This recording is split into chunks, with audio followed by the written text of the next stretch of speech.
ଆଜ୍ଞା ନମସ୍କାର। ମୁଁ ଜଣେ ଓଡ଼ିଆ ଫିଲ୍ମ ଜଗତର ଜଣେ ଛୋଟ ଗୋଟେ ଆଙ୍କରିଂ ଆଣ୍ଡ ଡ୍ୟାନ୍ସିଂ ମୁଁ ଜଣେ ଛୋଟ ପିଲା। ମୋର ଘର ଆଟ ସୁନାପାଟଣା ପୋଷ୍ଟ ତୁଳସୀପୁର ଭାୟା ବାଙ୍କି ଡିଷ୍ଟ୍ରିକ୍ଟ କଟକ। ମୁଁ ଆଉ କିଛି ଅଧିକା କହିବାକୁ ଚାହୁଁନି।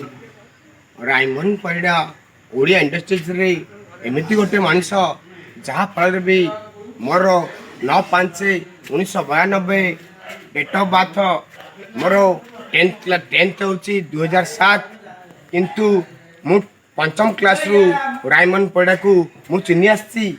ତଥାପି ଯେଉଁ ତାଙ୍କର ଓଡ଼ିଆ ଇଣ୍ଡଷ୍ଟ୍ରିରେ ଯେତିକି ନା ଯାହା ବି ତାଙ୍କର ପରିକଳ୍ପନା ଆଉ ଭିଲେନ ରୂପରେ ସେ ଯେଉଁ ପ୍ରକାର ଆସିଛନ୍ତି ତାଙ୍କର ସବୁ ଜିନିଷ ମୁଁ ଦେଖିଛି।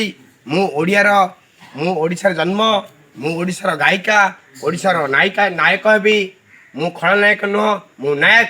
ସେ ଖଳନାୟକ ରୂପରେ ଯେତିକି ଯାହା କରିଛନ୍ତି ଆମେ ତାଙ୍କ ପ୍ରତି ତ ଅବମାନନା କରିପାରିବୁନି। କିନ୍ତୁ ରାଇମନ ଦାଦା ଗୋଟେ ଏମିତି ମଣିଷ ଯାହାଫଳରେ କି ବି ଆମେ ଓଡ଼ିଆ ଇଣ୍ଡଷ୍ଟ୍ରିରେ ଆମକୁ ନଜର ଲାଗୁଛି। ଆଉ ସେଇମାନେ ରାଇମନ ଦାଦା ସେ କାହିଁକି ଆତ୍ମହତ୍ୟା କଲେ, ତାଙ୍କର କ'ଣ ଅଛି ବ୍ୟାକ୍ ଷ୍ଟୋରି ଟିକେ ପକାନ୍ତୁ। ଆତ୍ମହତ୍ୟା କରିବା ମଣିଷ ନୁହଁ। ଯିଏ ନାୟକ ଗୋଟେ ଓଡ଼ିଆ ଫିଲ୍ମରେ ଯଦି ଗୋଟେ ଓଡ଼ିଆ ଫିଲ୍ମରେ ଗୋଟେ ଭିଲେନ ରୂପ ନେଇପାରନ୍ତି, ଅଭିନୟ କରି କରି ତାଙ୍କର ସଂସାର ଚାଲିଯାଇଛି, ତାଙ୍କ ବୟସ କଟିଯାଇଛି, ତଥାପି ରାଇମନ ପରିଡ଼ା କାହିଁକି ଆତ୍ମହତ୍ୟା କଲେ ୟା ପାଇଁ କିଏ ଦାୟୀ? ଆପଣମାନଙ୍କୁ ମୁଁ ଅନୁରୋଧ କରି କହୁଛି, ରାଇମନ ପରିଡ଼ାର ସବୁ ଭଲ ମନ୍ଦ ବୁଝନ୍ତୁ। ଓଡ଼ିଆ ଇଣ୍ଡଷ୍ଟ୍ରିରେ ଗୋଟେ ଭିଲେନ ରୂପ ନେଇକି ଆସିଛନ୍ତି। ମୁଁ 5 କ୍ଲାସ୍ରୁ ରାଇମନ ଦାଦାଙ୍କୁ ଦେଖି ଆସିଛି।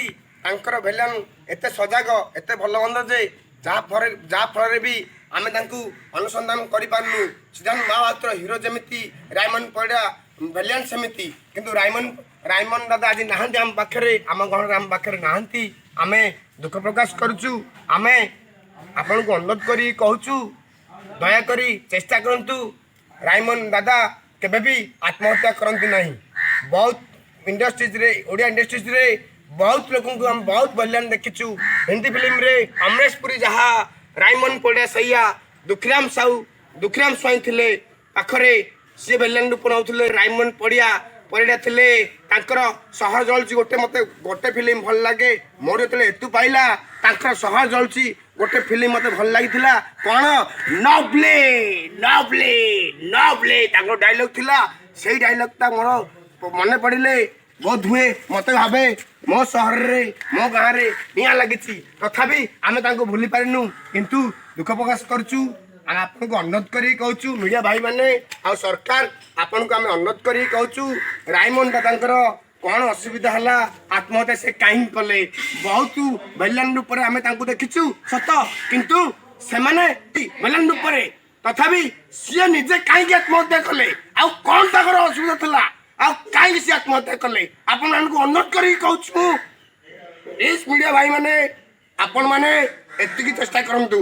ମୁଁ ବାପି କୁମାର କହୁଛି। ମୁଁ କୁମାର ବାପି ନୁହେଁ କି ଗାୟକ ନୁହେଁ, ମୁଁ ଜଣେ ଆଙ୍କରିଂ ପ୍ଲେୟାର। ଆଜି ଏତେ ଦୁଃଖ ଲାଗୁଛି ଯେ ରାଇମନ ପରିଡ଼ା ଯାହାଫଳରେ ବି ଓଡ଼ିଆ ଇଣ୍ଡଷ୍ଟ୍ରିଜରେ ଆଜି ରାଇମନ ପରିଡ଼ା ଆମ ଘରରେ ନାହାନ୍ତି। ମୋତେ ଏତେ ଦୁଃଖ ଲାଗୁଛି ଯାହାଫଳରେ କି ମୁଁ ନା କହିପାରୁଛି ଆଉ କିଛି କହିପାରିବିନି। ଆଜ୍ଞା, କିଛି କହିପାରିବିନି।